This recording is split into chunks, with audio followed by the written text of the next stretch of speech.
Vale. Vamos a ver, este es la recopilación de libros de Lovecraft del Necronomicon. En todos los libros de Lovecraft sale el Necronomicon, es como la Biblia de Lovecraft. El Necronomicon lo escribe el árabe loco y tan solo existen 3... Sí, Necronomicon, sí. Bueno, es que el libro del Necronomicon en general existe, ¿no? Y lo que pasa que dudo que sea nada mágico. Luego también está el libro de los muertos de Egipto, el libro de los muertos de no sé qué, o sea que está basado en cosas reales, solo que aquí le da más mágica. En el libro del Necronomicon, pues básicamente es una persona, el árabe loco, no me acuerdo cómo se llama, y aquí y esta obra de teatro de arte se llama el Necronomicon, o sea, es la recopilación de la vida de esto. Salir en las pelis de Posesión Infernal. ¿Ah, sí? No tenía ni idea que había una de estas en las pelis. Tú, Drac. A ver, estoy intentando hacer un directo. Vale.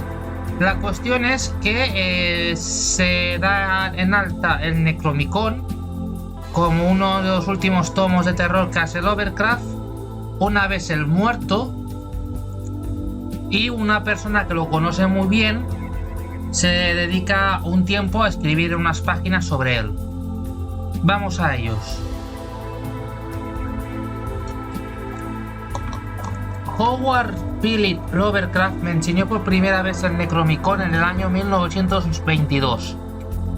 La posibilidad de la existencia de lo que se presentaba como un auténtico guía del feudo de los muertos suscitó de inmediato un inmenso interés en todo el mundo. Los libreros se vieron asediados por montones de pedidos, mientras los anticuarios se lanzaron a la búsqueda febril de la misteriosa obra. ¿Vale? Fijaros cómo es esto, que este escritor habla del Necronomicon, que es una obra que él se inventa, y la gente va a buscarla. Fijaos cómo somos de estúpidos. Mañana no vayáis a la biblioteca a buscar el Necronomicon, que no existe. Básicamente el Necronomicon lo tengo delante mío. Ahí los anticuarios comienzan a buscar por el dinero, por la pastuqui. Pero una obra que no existe, que se la inventa.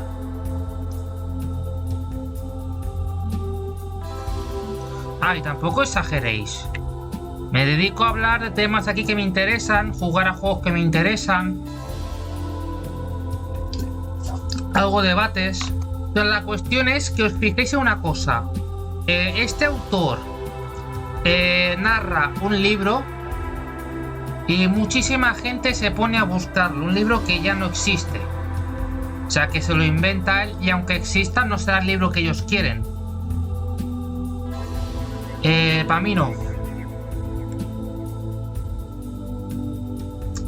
Bueno, lo que yo os quiero decir es que, teniendo en cuenta el tema de las sectas, bien Lovecraft podía haber creado su propia secta. Él dice algo y muchísima gente se lo cree. No sería el primer escritor de ciencia ficción o de novela de terror de esto, que se crea su propia secta. Fijaos cómo es el mundo. ¿Qué pensáis en esto? O sea, yo aquí digo algo, aunque me lo invente, lo dais. ¿Qué opinas de Dios? Bueno, Dios puede existir o no puede existir. Vamos a continuar con las páginas.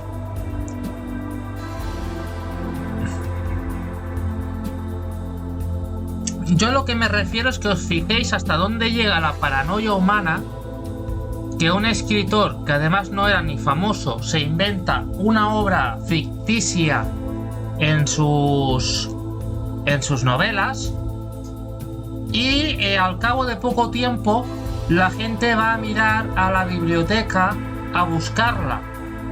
¿Cuánta gente se habrá estado años y años y años buscando el Necronomicon? Que no existe, que se lo inventó.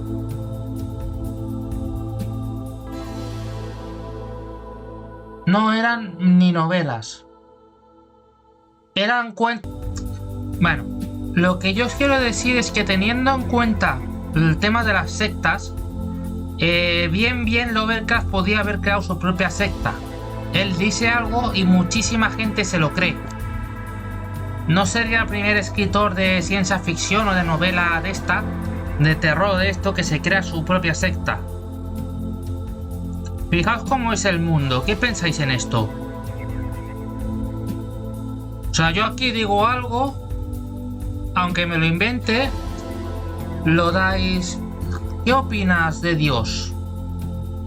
Bueno, Dios puede existir o no puede existir. Vamos a continuar con las páginas.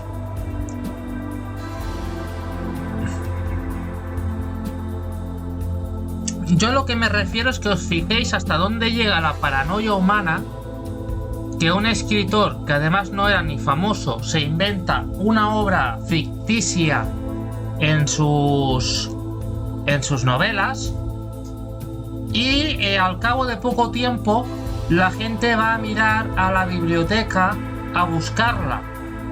¿Cuánta gente se habrá estado años y años y años buscando el Necronomicon? Que no existe, que se lo inventó.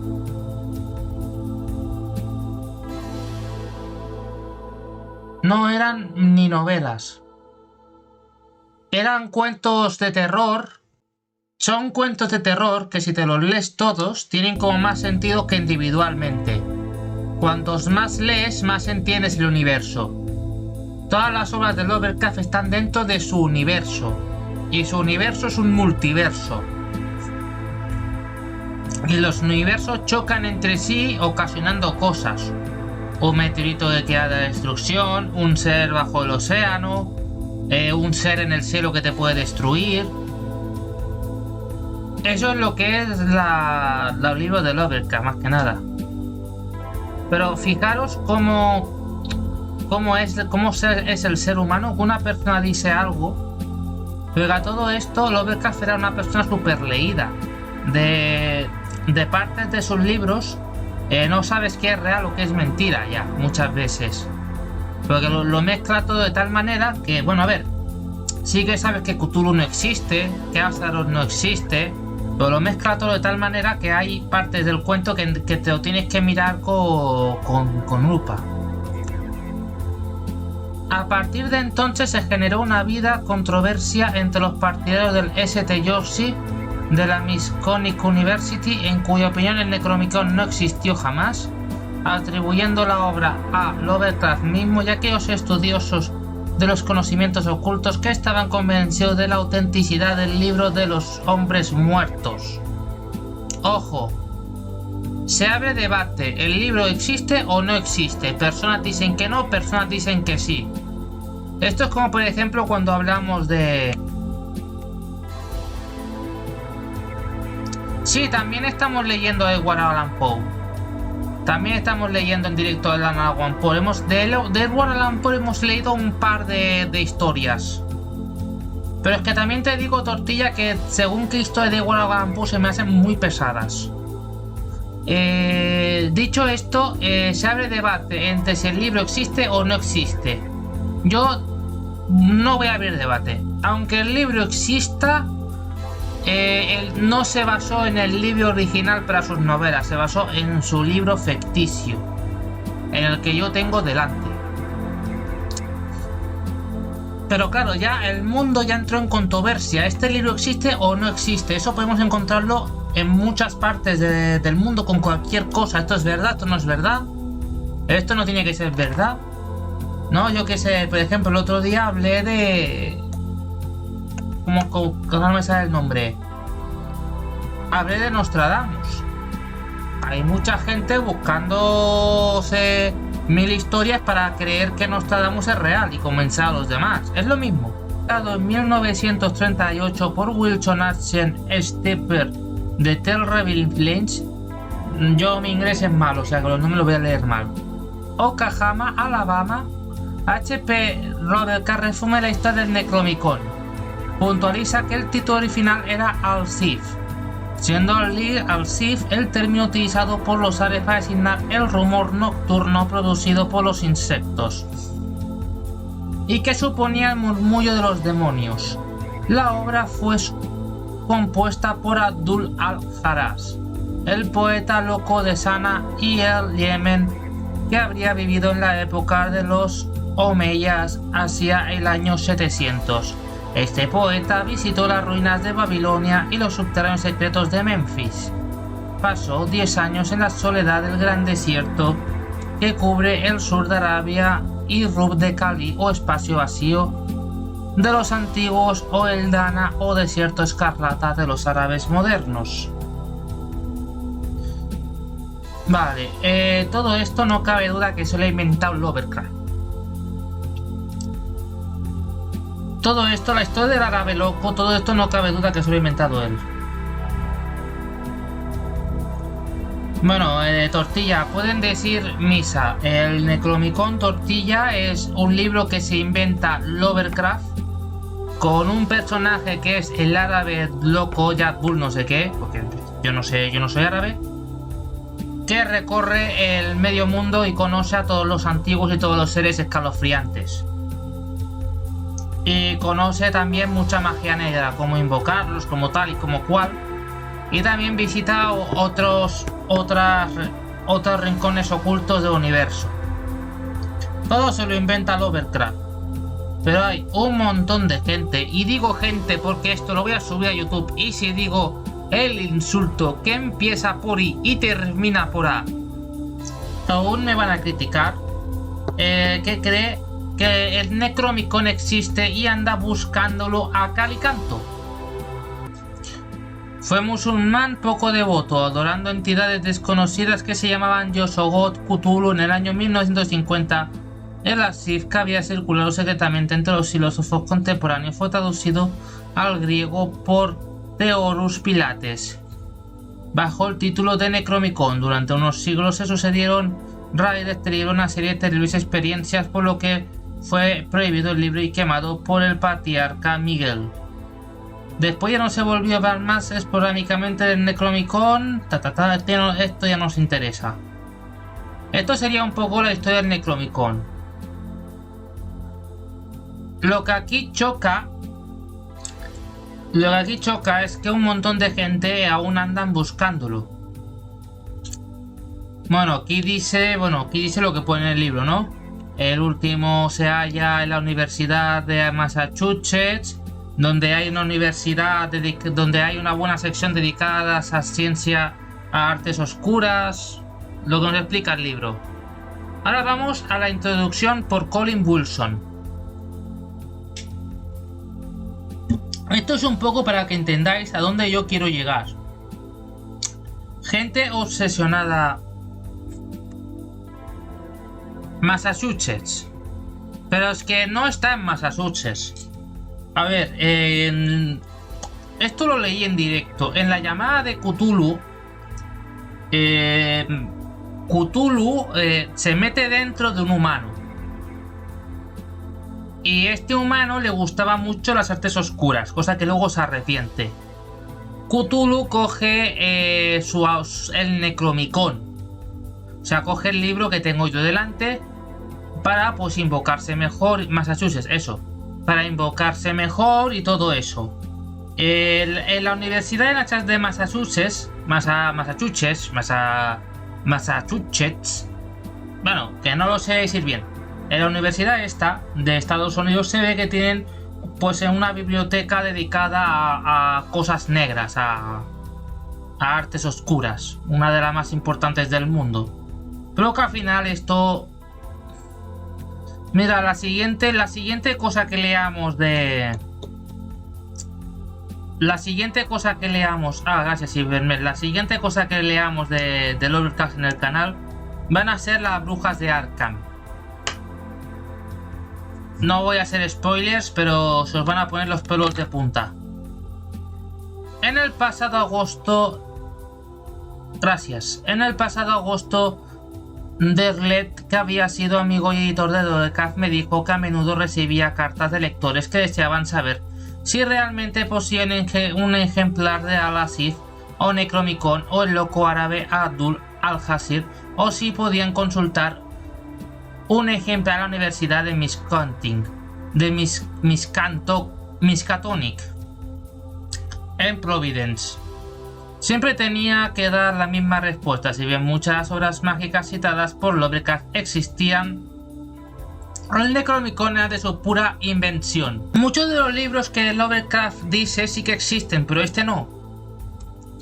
En cierta ocasión, estando en la biblioteca de la casa de Darlek, Arkham House, en las afueras de Sioux City, Wisconsin, y mientras bebíamos una botella de excelente vino tinto californiano, le pregunté si creía Lovecraft había basado al Sith en algún texto mágico conocido. Mágico no, dije Derlet. Por lo que yo sé, sacó la idea de un poema romano titulado Astronómica. Ya sabes que fue una perspicaz astrónomo. Ya sabes que fue un perspicaz astrónomo. No sé porque no he leído todos los libros de Lovecraft en directo, ni los voy a leer, que los hay muy aburridos. Yo no lo sabía, de hecho poco era lo que conocía sobre Lovecraft aparte de sus obras. Hasta 1975 no encontré ninguna referencia sobre anatomía del poeta Manilio. Fue la biografía de Lovecraft escrita por Sparget de Camp. Cuando encontré a Derlet, yo ya estaba recopilando material para un libro sobre lo paranormal que se publicó después como The Occult, y me hallaba profundamente concentrado en las filas, esforzándome para hallar los sentidos de libros como The Magus, un montón de libros sobre magia. Bueno, me los voy a subrayar en amarillo, que luego esto lo utilizo yo para cosas para el canal. Porque además son libros antiguos que ya no tienen ningún tipo de derechos de autor. O sea que me lo voy a añadir.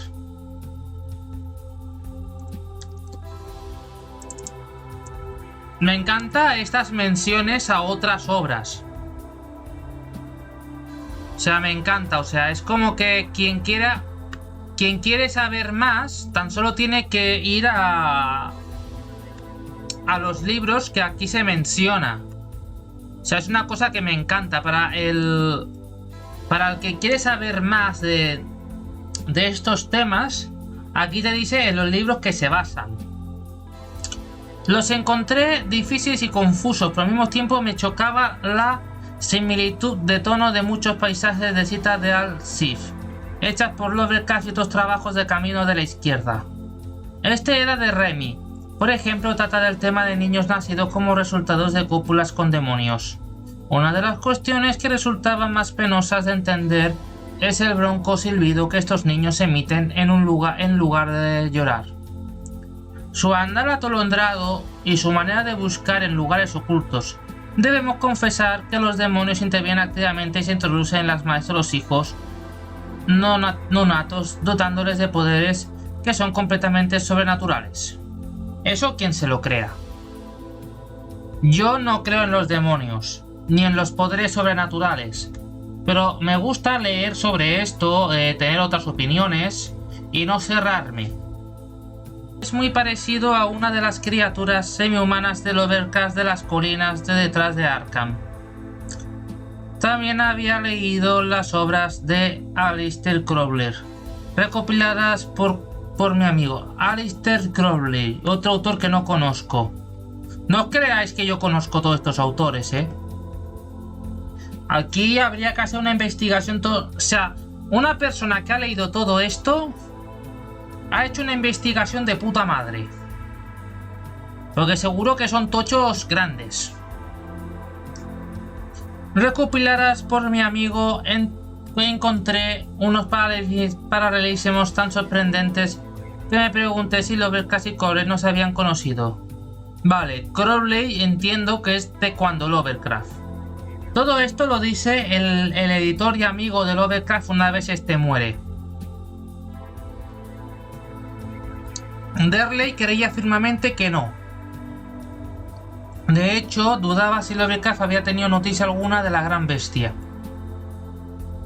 Si hubiese sido así, parecía creer Derley lo hubiera rechazado por charlatán y presumido, porque por extraño que parecía la filosofía de Lovecraft era científica y materialista. ¿Ves aquí por qué nos hace estremecer Lovecraft? Científica y materialista. O sea, nadie puede desmentir muchas de las obras de... Bueno, sí, lo de Cthulhu, o sea, una ciudad en el fondo del océano Pacífico, eso sí que está más que desmentido, ¿no? Pero otras historias de Lovecraft, nadie las puede desmentir. Aunque aborrecía el materialismo en un sentido comercial. El culto americano al dinero y al éxito. Ojito, ahora entramos en lo interesante.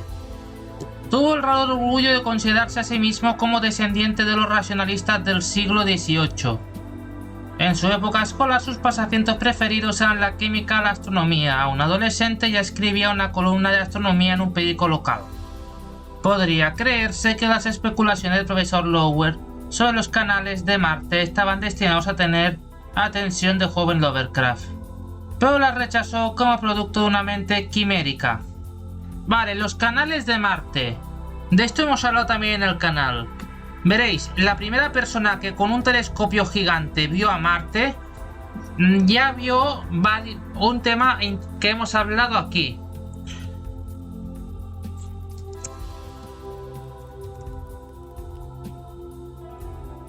La primera persona que miró a Marte con un telescopio vio todo esto de aquí y dijo, que no creo que lo sean, son carreteras. Vio esto, vio las pirámides, vio las caras gigantes de Marte, vio todos los temas que hemos estado dando aquí en el canal. Todo esto parece que sea algo moderno de la NASA, de todo esto, pero en verdad son temas muy antiguos. O sea, estamos diciendo que la primera persona que con un telescopio grande en una universidad mira el Marte, ya lo encuentra.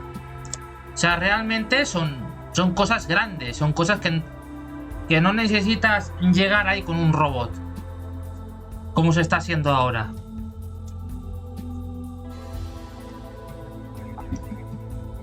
Y claramente yo no creo que hayan carreteras en Marte. Las pirámides y las caras de Marte sí que resultan interesantes. Pero las carreteras pueden ser simplemente pues meteoritos chocando.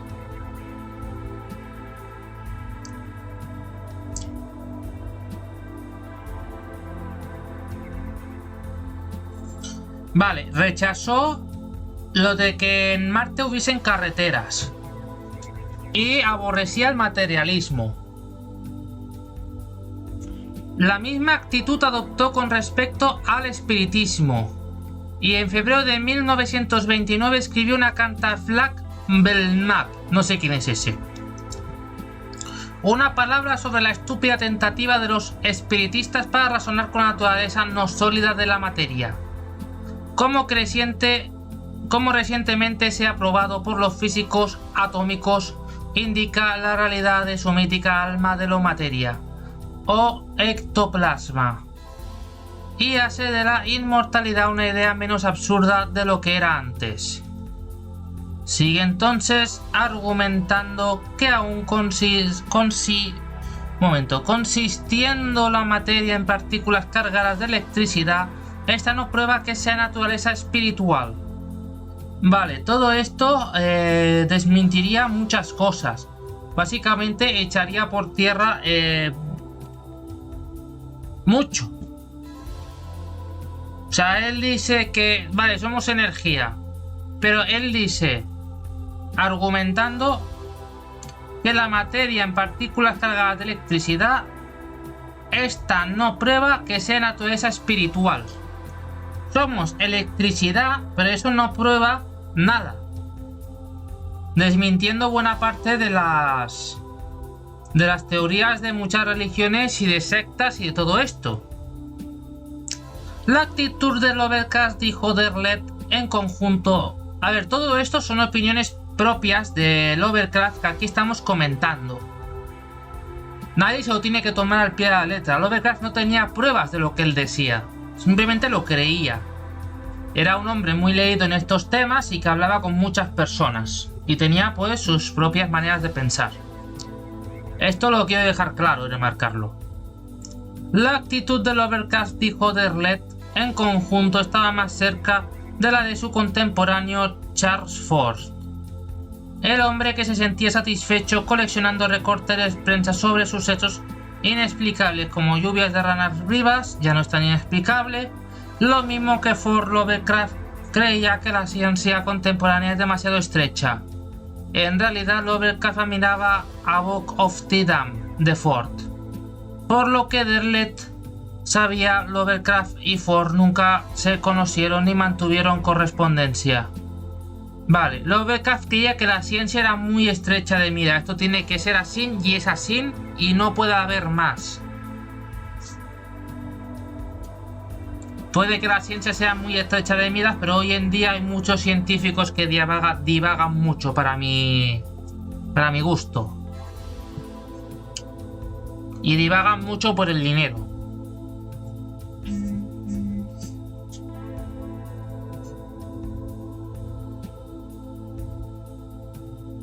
Esto una persona que entienda más que yo, o sea, que haya leído más que yo, lo entenderá mejor. Yo entiendo, pero entiendo poquito.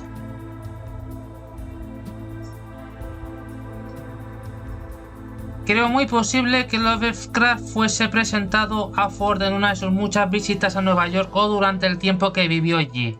Evidentemente Derlet conocía el tema mucho más que yo y así con cierta desgana fui abandonando la idea que había adquirido. No, al revés. Oye, gente, podéis sacar conclusiones, podéis poner lo que vosotros pensáis. Ve, esto es más interesante si vosotros también decís la vuestra.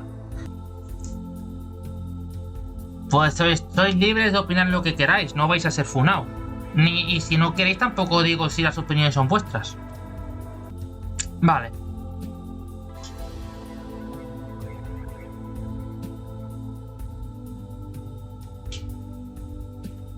Todavía 2 años más tarde volví a pensar sobre ello en ocasión de haber leído la traducción inglesa de la Martin des Maginsin de Lois, ni idea, Pauwels y Jacques Vergy. Básicamente este libro es una ampliación de la tesis de Ford acerca de la estrechez de miras de la ciencia. Ole. Y deduce que su evidencia de la literatura sobre ovnis, la investigación paranormal y las ciencias marginales. Pero los autores presentan a sí mismos una interesante teoría de que ciertos escritores imaginativos como Lovecraft y Arthur Machen imaginaron cosas que más tarde se descubrió que eran ciertas. Tómatelo, huevo. Personas que no han estudiado nunca ciencia, simplemente con el poder de la imaginación. Podría bien ser que estuviera exagerando o que simplemente mintiera para impresionar a su admirador francés. Un hombre misterioso se tomó la molestia de explicar que ninguna de las experiencias que ha tenido está relacionada con las imposturas como el espiritismo. Vale, lo cual también parece descartar la posibilidad que hubiera visto un fantasma. Vale, o sea, descartan que estas personas hayan visto fantasmas y descartan el espiritismo. Que estos autores de por sí descarten los fantasmas, el espiritismo y cualquier conclusión de las energías del mundo en cuanto a vivos y a muertos, ya es bastante. Son escritores de novelas de terror de fantásticas todos.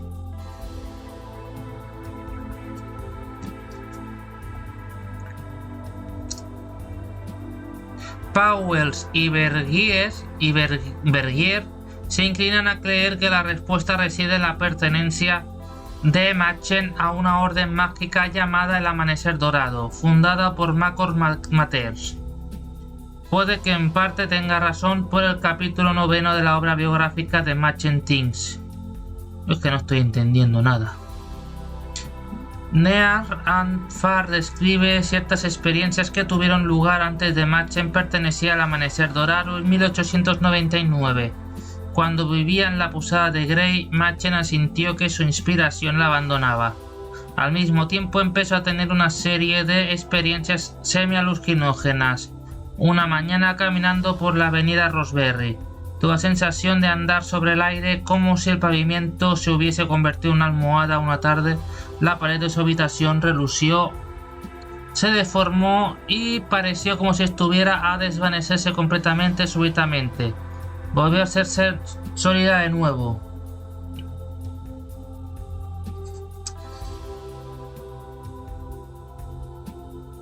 Esta curiosa experiencia fue el resultado de un proceso al que no quiso explicar. Todo lo que diría fue que se había encontrado en un estado de profunda depresión, un horror del alma. Cuando se me ocurrió un proceso que tenía la posibilidad de aliviarle y sin dar crédito a lo que había oído dicha persona, no desde luego tener un conocimiento preciso del mismo o de sus resultados, sí sé lo que había que hacer. Y aquí encontraremos una cierta contradicción en una carta posterior firmada en proceso que se le ocurrió fue hipnotismo. ¿Vale? O sea, en el hipnotismo sí que creen, pero en Tinseart and Far parece negarlo. No podía haberme hipnotizado o magnetizado o endemoniado hasta el estado que conseguí por la buena razón que nunca supe todo esto. Probablemente lo que quiere indicar es que el resultado que consiguió no era una especie de autoalucinación o un sueño. En esta vigilia fue en este momento cuando la pared pareció a punto de desvanecerse. Notó la sensación de que algo no sabía qué era. Estaba sacudiéndose cimientos. Tuvo miedo de estar muy cerca de la muerte, pero todo pasó y sintió una inefable paz de espíritus, un éxtasis jubiloso que duró varios días. Me alegro. En realidad, pues no hubo una visión de horror, de entes perversos, solo la convicción de que el mundo material se había manifestado como un velo sobre una realidad mucho más profunda. El mundo material se había manifestado como un velo sobre una realidad mucho más profunda. O sea que vivimos en una realidad mucho más profunda de la que tenemos nosotros. O sea, básicamente esto sería como filosofía. En sus relatos contó muchas cosas, pero sin un total convencimiento. Así pues, creyó que la visión sobrenatural de sus primeras narraciones eran fundamentalmente ciertas. Fue en esa época cuando ingresó en el Amanecer Dorado y trabó conocimientos con Jetta Cloverleaf Matters. Si esto fuera un ensayo sobre Machen y no sobre Lovecraft, citaría el largo ensayo sobre magia de Yeats, en el que se describen ciertas experiencias mágicas llevadas a cabo por Matters y no dejan lugar a duda sobre el hecho que éste poseía algún extraño secreto sobre el conjuro de visiones. Pero nuestro objetivo son los orígenes mágicos de Lovecraft. Sí, no te vayas por las ramas, que ya me estás tocando un poco la moral. Todo y cuanto hay que decir es que el Amanecer Dorado enseñó la existencia real de otros niveles de realidad o otras dimensiones, habitadas por entes no humanos. Aquí ya estaríamos hablando de las diferentes dimensiones que hay y de viajes interdimensionales. A ver, si esta dimensión, nosotros vivimos en la cuarta dimensión, está habitada, ¿por qué no debería estar habitada la quinta y la sexta? O la séptima. Esto ya hablamos en directo. Las matemáticas han demostrado que hay 8 dimensiones o algo así. No me acuerdo exactamente bien. Pero la ciencia ha demostrado que existen más dimensiones de las que nosotros vivimos. Lovecraft y toda la tradición de relatos de terror. Me parecía muy claro que Lovecraft era uno de mis marginados. Un romántico que encontré intolerable al mundo real. Vale, aquí ya comenzamos donde yo quiero llegar. Lovecraft no estaba a gusto en la sociedad. Se sentía marginado. En Outchar evité deliberadamente escribir sobre fantasiosos cuya relación con el mundo real es más o menos negativa. Todos estos escritores no tienen buena relación con el mundo real y se sumergen en el mundo imaginario. Por fin llego donde yo quiero llegar. Mundo real versus mundo imaginario. Hoy en día es que es muchísimo más fácil. No necesitas ni tener tanta imaginación. Me meto aquí y ya estoy en el mundo imaginario. Vosotros, gente, ¿qué pensáis? ¿Que es mejor, el mundo real o el imaginario? Claro, porque antes para sumergirte en un mundo imaginario te lo inventabas tú o comenzabas a leer un autor y a consumirlo. Y mucha gente no tenía no sabía ni hablar antes, ni hablar, ni leer. ¿No? Y toda esta gente pues comienza a leer y a escribir porque en el mundo real están como marginados. O sea, gente solitaria, que no tiene amigos, que no sé qué, que le cuesta relacionarse, que no van bien económicamente. Y me centré en nombres como Dostoyevsky, Van Gogh, Nietzsche y Gurdjieff. Todos ellos hombres que abrigaban la idea de que debería hacerse con la futilidad y atrevidad de la existencia humana. Los fantasiosos dan simplemente la espalda a la realidad esperando que así desaparezca. Nos metemos a internet, al móvil, a eso esperando que pase el tiempo con la idea de que el mundo desaparezca. Pero estos no alcanzan nunca la grandeza mortal de Tolstoy o Dostoyevsky. Me suenan pero ni puta idea. Como resultado de la lectura de Lovecraft pensé en las fantasías que había aportado una contribución importante a este problema de la trivialidad cotidiana y que merecía la pena escribir a continuación de Teutsaes, que tratará sobre el particular. En este viaje desde el castillo de Cofre hasta Norton esbocé por completo The Strength of Dream. El libro empezaba con un estudio sobre Lovecraft, el cual ocupa un lugar central en el argumento. El año siguiente viajé a América bajo los auspicios del Instituto de Artes Contemporáneas de Washington. Hasta entonces había tenido dificultades en obtener libros y discos americanos, ya que debía pagarlos en libras esterlinas, por lo que decidí gastar alguna de las ganancias de mis conferencias en autores y compositores que durante tanto tiempo había codiciado. Tan pronto como llegué a Nueva York me dirigí a las librerías más cercanas. Examiné el catálogo para ver obras de Lovecraft estaban impresas y las pedí todas. En la sección de libros de New York Times apareció una interview que se me hizo August Derleth, que dirigía Arkham House Publishers. Me escribió a Washington. Me indicó que deberíamos conocer, lo cual me fue imposible en aquel viaje, pero al menos iniciamos una correspondencia que se prolongó hasta su muerte. Algunas semanas más tarde, se escribió cartas con alguien hasta la muerte, no sé quién. Algunas semanas más tarde encontramos a Provincial Ron Ice. Se me programaron unas conferencias. Supe su biblioteca tenía una colección de Lovecraft y que un día entré a leer sus cartas inéditas y manuscritos.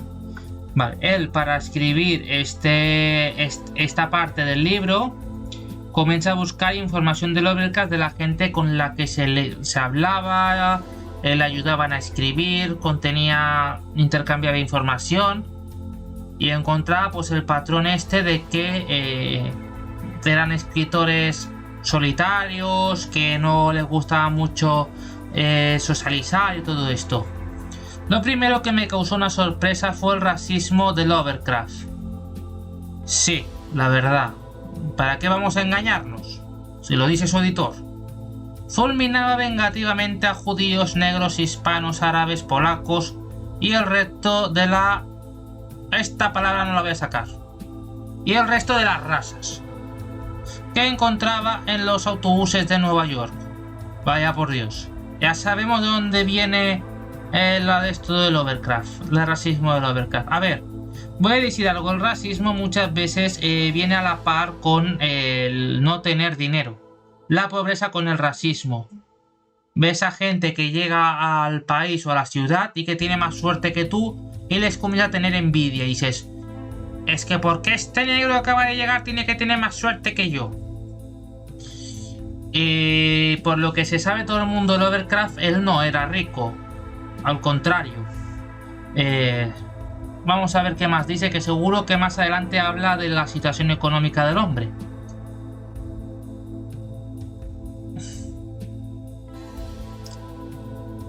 Al principio de su carrera, Lovecraft era partidario del pensamiento de Nietzsche. Y creo que es un filósofo griego. Al igual que este, quería que las razas humanas se componen de amos y esclavos. Vaya por Dios, menudo ejemplo a seguir tenía Lovecraft. Y esto hace que haya dos moralidades distintas completamente. Ello confirmó mi opinión de que el impulso básico que hay tras las obras de Lovecraft es un deseo de escapar de la realidad cotidiana.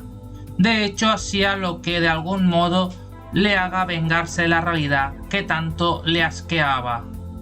Vale, él comenzaba a escribir y a buscar información de sus obras para escaparse de la realidad. Eso ya lo has dicho como 3 veces, venga va. Tanto Sprague de Camp como Lee Carter han discutido conmigo este punto, así como también como Darlet.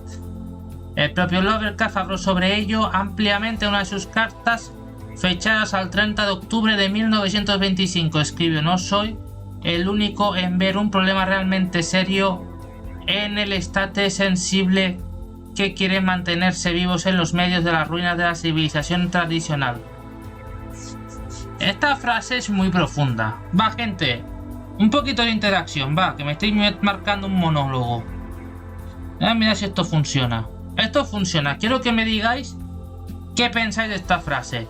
No soy el único en ver un problema realmente serio para el esteta sensible que quieren mantenerse vivos en medio de las ruinas de las civilizaciones tradicional. No soy el único en ver un problema realmente serio para el esteta sensible que quieren mantenerse vivo en medio de las ruinas de la civilización tradicional. Esta es la frase. ¿Qué se os viene a la cabeza al escucharlo?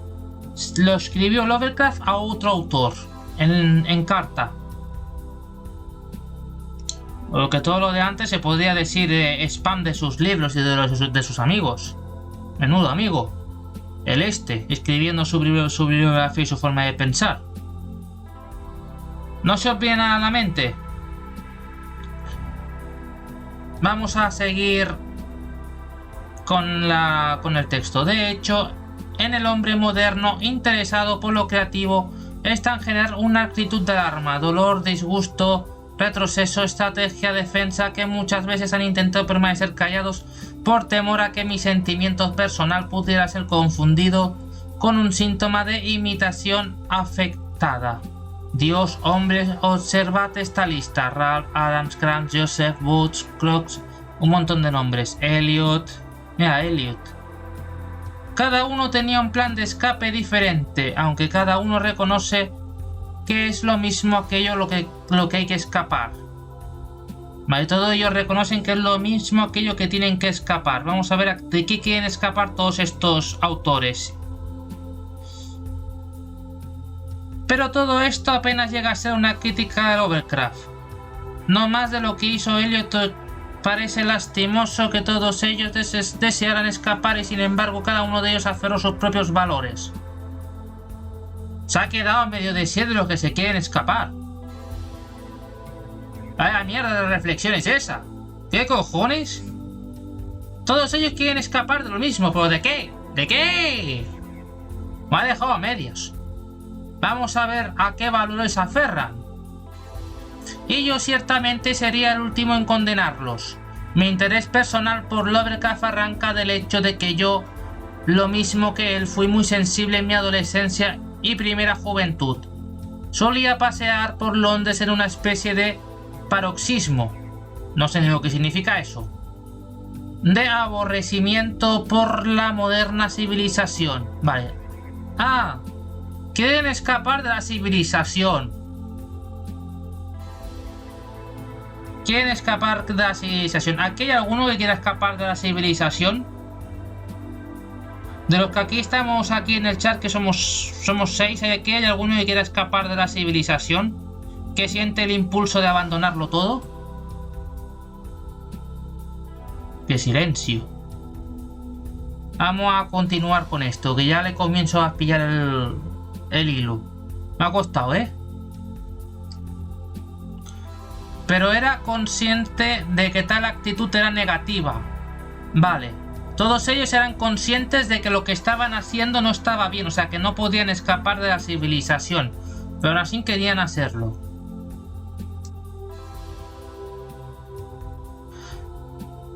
Casi suicida, y en la época que empecé Teuchais de los años 23, otra vez está haciendo spam, menudo amigo está hecho, oyes. Puedo ver claramente que el problema consistía en cómo dejar de estar a la defensiva, cómo crear nuevos valores en lugar de simplemente conservar los antiguos. Oye, esto sí que me ha gustado. Dejar de crear nuevos valores para conservar los antiguos. Pero eso ya dependerá de la época, ¿no? Y de más cosas. La época, la forma de pensar, la sociedad.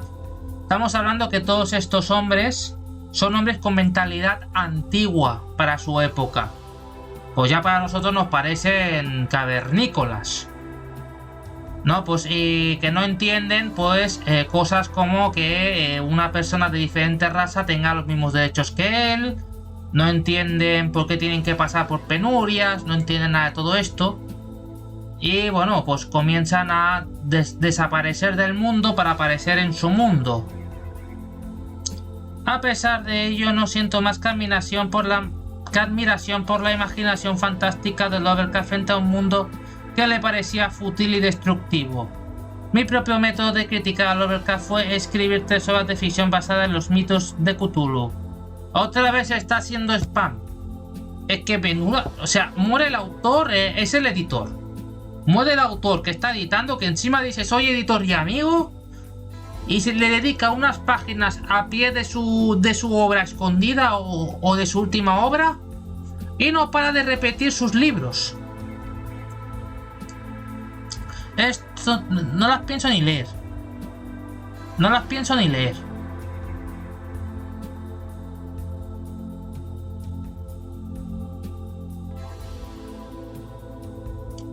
A ver cómo termina este de hablar de sus libros.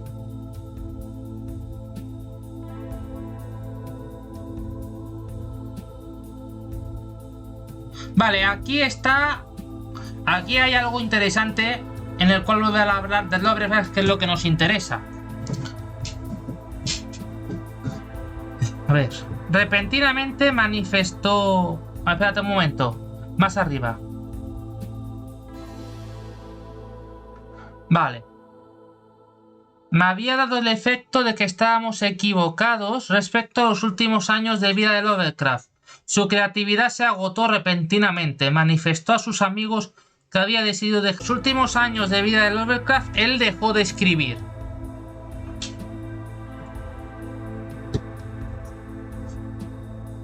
¿Por qué dejó de escribir los últimos años de vida? Su creatividad se agotó. Repentinamente manifestó a sus amigos que había decidido dejar de escribir. La razón es que la narración de Lovecraft tiene finalidad necesariamente limitada.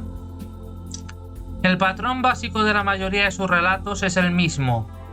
El narrador piensa diciendo a su auditorio que acaba de hacer un descubrimiento verdaderamente terrible, que casi le ha hecho perder la razón. Sí que es verdad que sigue en este patrón. Él siempre había sido una persona equilibrada y normal, y no creía en lo sobrenatural. ¡Coño! Primera noticia, Lovecraft no creía en lo sobrenatural. Pues para no creer, madre mía. Pero que había ido a vivir a la vieja casa de Arkham o Dunwich o Innsmouth. Y entonces había visto con sus propios ojos la atmósfera de relatos es claustrofóbica, tal como se intentaba que fuera. Se penetra en el interior del mundo de Lovecraft como si se traspasa en un pequeño portal como una gran puerta de piedra. Vale, todos estos son sitios emblemáticos dentro de la mitología de Lovecraft. Innsmouth, Dunwich, Casa de Arkham. Arkham es la última que leímos. En la época en que tenía 40 años, Lovecraft ya había tocado todas las variaciones sobre el tema, explotando la vena hasta agotarla.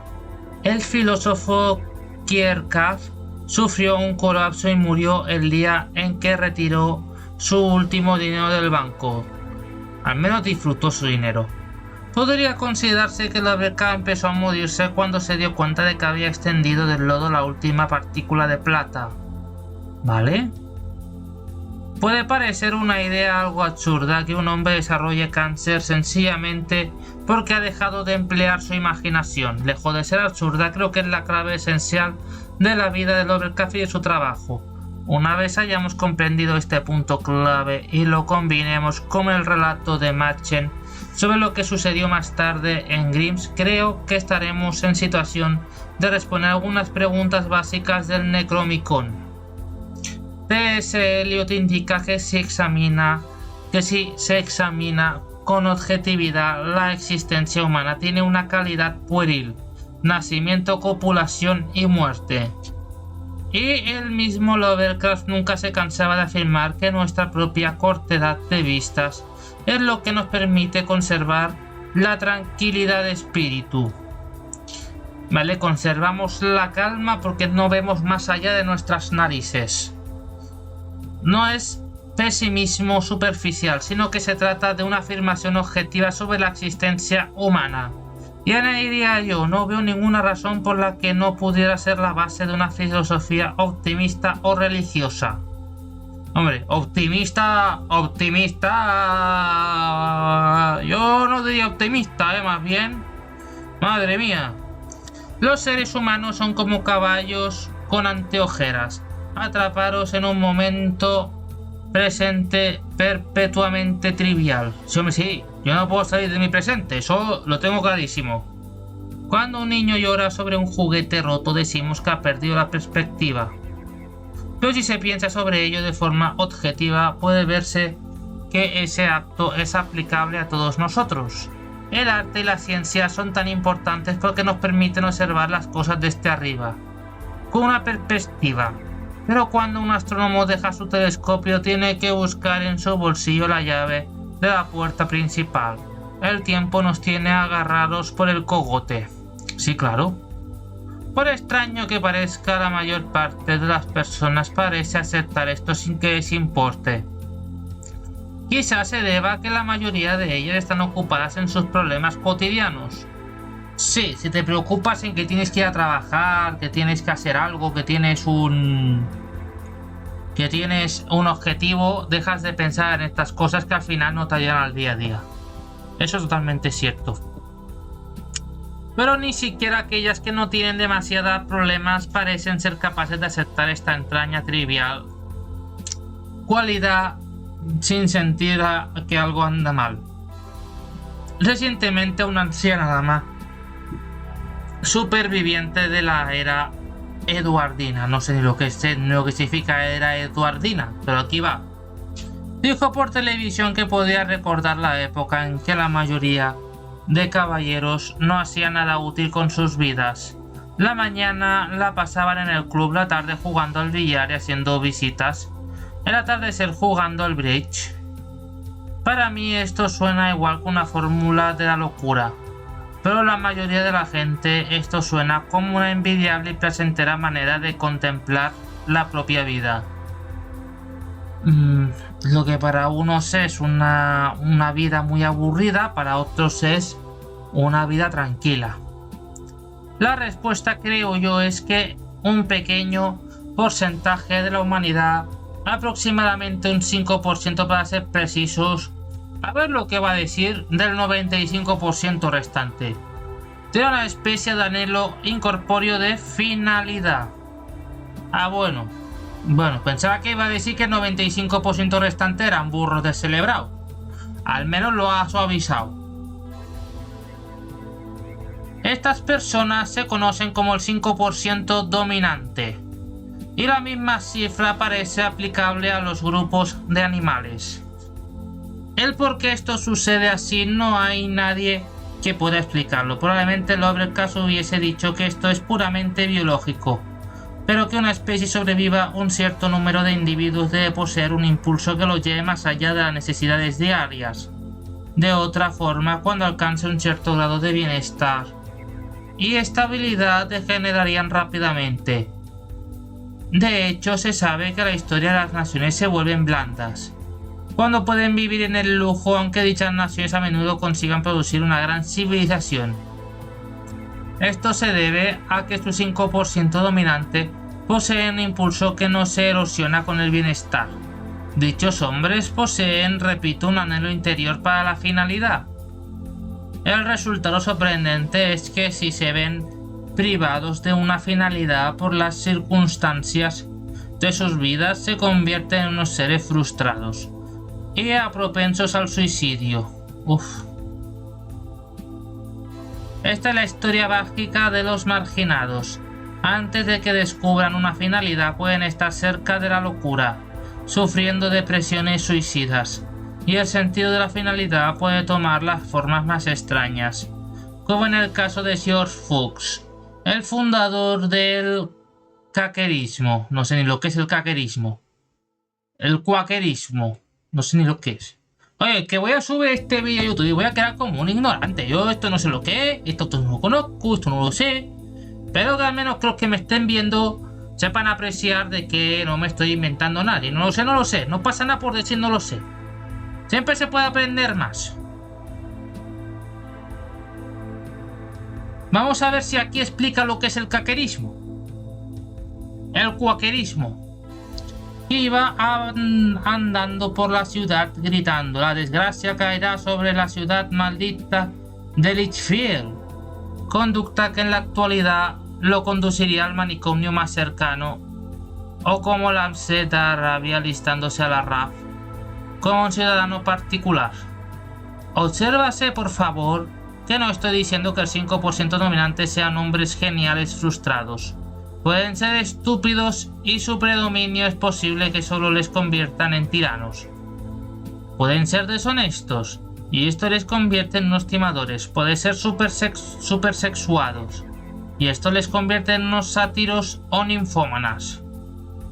Puesto que hay tantas mujeres dominantes como hombres dominantes, cada enlace sindical, cada sargento mayor, cada cantante de música rock pop y cada hombre de negocios con éxito pertenece al 5% dominante.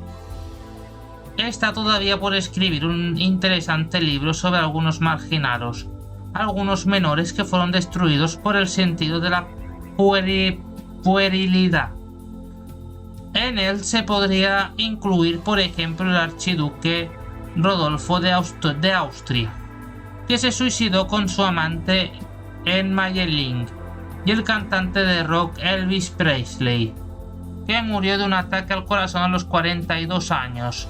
Los dos pertenecieron de la forma natural a la minoría dominante y se vieron privados de su propia expresión de una serie de circunstancias fuera de lo común. El archiduque Rodolfo, por ser hijo del emperador Francisco de Austria y Elvis Presley, y por el inmenso éxito que lo convirtió en prisionero de su propia mansión.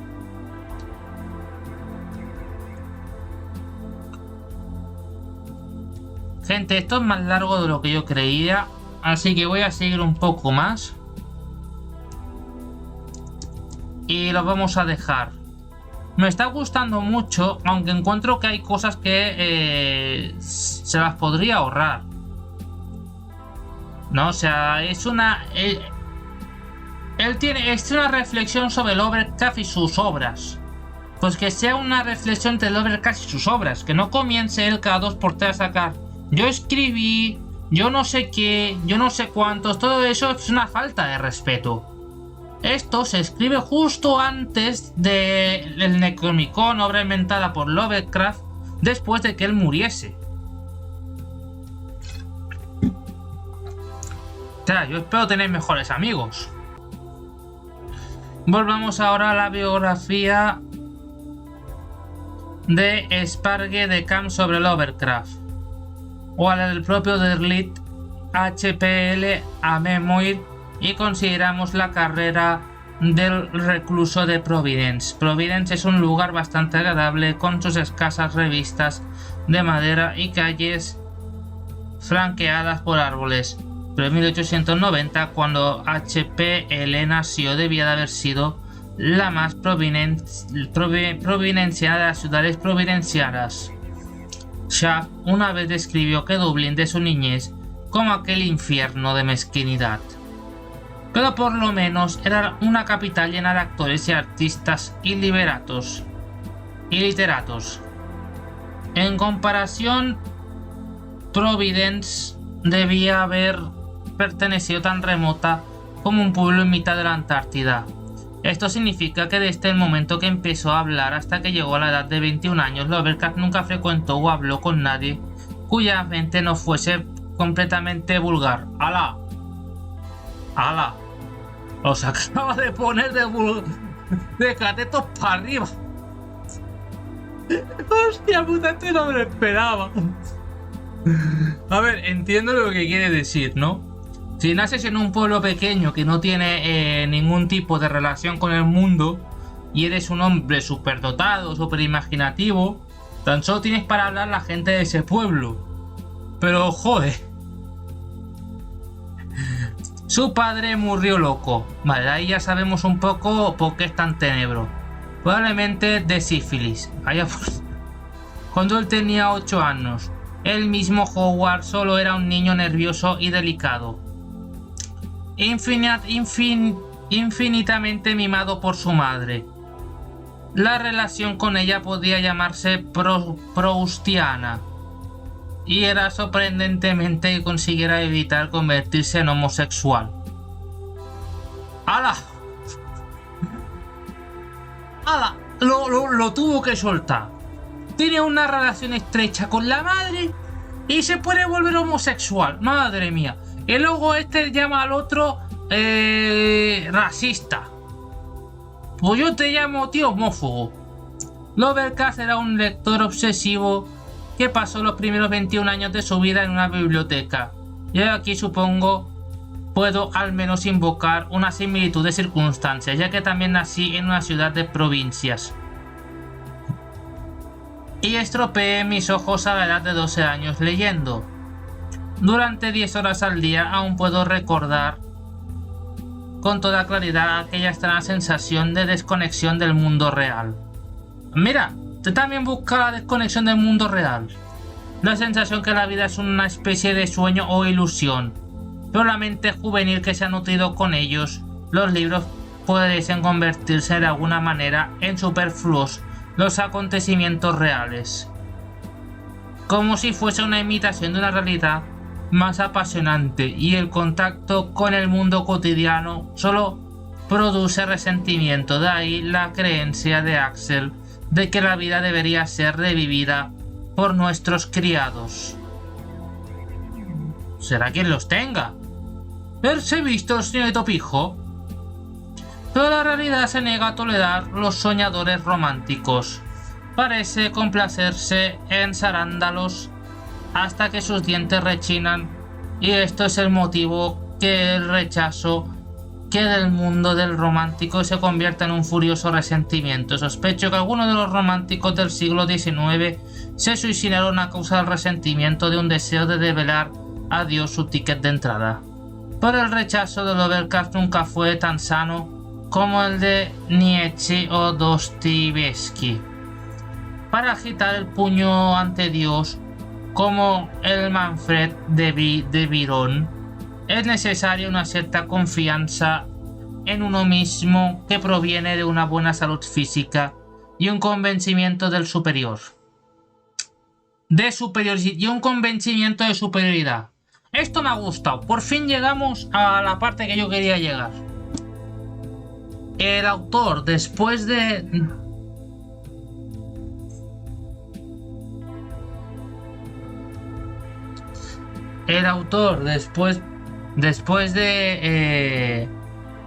leer los libros de Lovecraft y buscar todo, dice que lo que hay que tener es una cierta confianza en uno mismo que proviene de una buena salud física y convencimiento de superioridad. Bueno, tampoco os paséis con el convencimiento de superioridad, los que hay superior a todos, pero hacer un poquito de ejercicio y decir que bueno soy, que guapo soy, que no sé cuánto, nunca está de más. Para uno mismo. Pero la salud de Lovecraft era pobre, vaya por Dios. Estuvo semanas enteras en un estado de fatiga y letargo mortales, durante los cuales el gran esfuerzo de incorporarme es insoportable. Solo estoy medio vivo. Una gran parte de mi energía se consume en incorporarme o andar.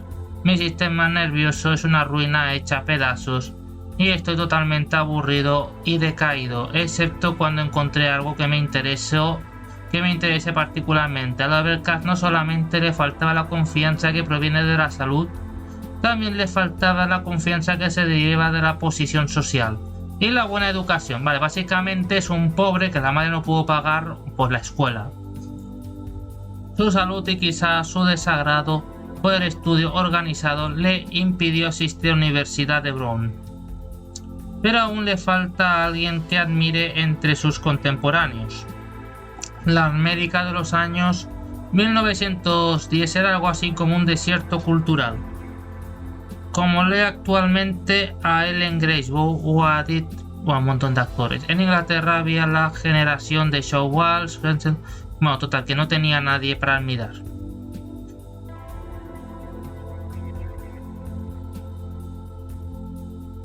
Pero lo peor de Poe es embarazosamente malo, e incluso lo mejor es demasiado próligo, y un escritor joven necesita de todo, de modo apremiante a alguien a quien admirar e imitar. He leído en varios foros que Lovecraft copió mucho a Edgar Allan Poe, y después de leer unas cuantas obras de Poe aún diría yo que es cierto. Hay obras que se les parecen mucho. Bueno, creo que voy a terminar la página, lo voy a dejar aquí. Espero que os haya gustado, gente del canal, los que sigáis aquí. Los pocos que me habéis aguantado, ¿qué os ha parecido? Nadie escribe. Soy un fucking streamer. Vamos a terminar la página, al menos que esto lo voy a subir a YouTube. E incluso lo mejor es demasiado.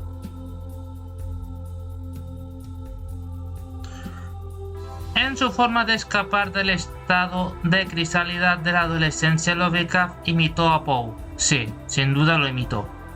Pero era lo suficiente buen crítico para saber que el resultado era insípidamente malo. San John es un cadáver mutilado y yo solo sé por qué, y tal es mi conocimiento de ello, que estoy a punto de ver apagarse mi cerebro por miedo a ser despedazado de la misma forma. Los corredores oscuros y sin fin de la fantasía ancestral barren la negra y amorfa némesis que me lleva a la autoaniquilación. Piensa aquí.